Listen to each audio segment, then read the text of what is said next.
Bonjour, je m'appelle Olivier Debeny, je suis dirigeant fondateur d'une société qui est spécialisée dans les technologies du langage appliquées au secteur financier. Cette société s'appelle Lingua Custodia.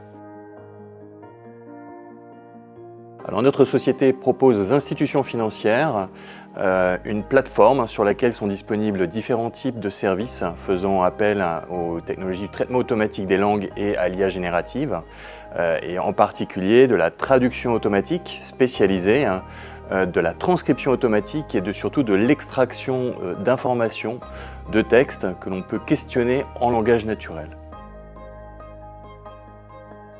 Chaque service disponible sur la plateforme fait appel à différents types de technologies. Nous, on travaille sur l'intelligence artificielle depuis 2012, même si à l'époque on ne parlait pas de ça, pour créer justement ces moteurs de traduction automatique spécialisés. Donc ces moteurs, on les entraîne avec beaucoup de données bilingues et sur des contenus très précis. Donc ça, c'est pour la partie de traduction automatique. Pour la partie qui est plus à la mode aujourd'hui, qui fait appel à l'IA générative, nous avons sur nos propres serveurs, parce que c'est aussi une de nos caractéristiques, c'est-à-dire qu'on est complètement indépendant de tout ce qui est GAFAM et OpenAI, on fait tout sur nos serveurs en utilisant des modèles open source qui peuvent être des Llama 2, des Mistral ou autres.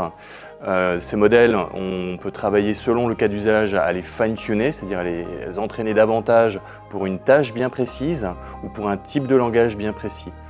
Et tout cela se trouve sur nos serveurs et accessible sur une plateforme très simplement d'usage pour nos utilisateurs.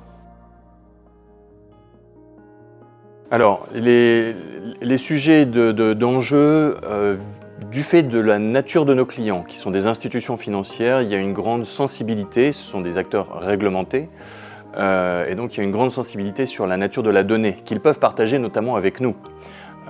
Donc on a beaucoup de discussions avec nos clients pour savoir quel type de données ils peuvent nous transmettre pour entraîner les modèles ou pour utiliser la solution. Donc c'est surtout à ce niveau-là que les discussions ont lieu. Sachant qu'ensuite l'usage qu'ils font des solutions d'IA et donc le risque qui est attaché va dépendre de leur usage et donc de leur propre politique interne. Sur notre service d'IA générative qui permet notamment d'interroger des bases de données en langage naturel, l'usage principal pour nos clients de cet outil est pour répondre à des questionnaires qu'ils doivent recevoir des régulateurs ou de leurs clients. Donc ils chargent leurs données sur l'outil et ensuite ils mettent les questions qu'on leur a posées. Donc ça, c'est un cas d'usage très pratique qui leur fait gagner énormément de temps. On parle plus de 50% pour répondre à ce genre de questionnaire. L'autre cas d'usage aussi très intéressant, c'est lié à la satisfaction des salariés.